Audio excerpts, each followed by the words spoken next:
In this video, I will show you how to use Para with Uber Eats.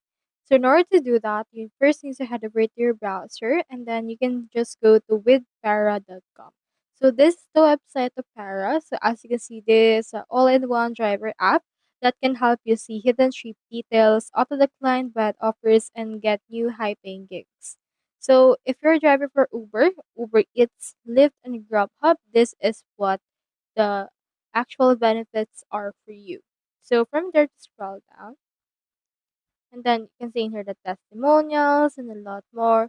So if you want, you can head over and click on these three lines, and then you can click on this for drivers, and then you can just get the Parapass right here. Now for this one, you can just get it and sign up using this Parapass right there. So in order to get it, just scroll down right here, and then you can get it for yourself. So if this is what you're looking for, you can head over and then get it for yourself. And then you should be able to use it with Uber Eats as well. So that's how you use Para with Uber Eats. Hope you help.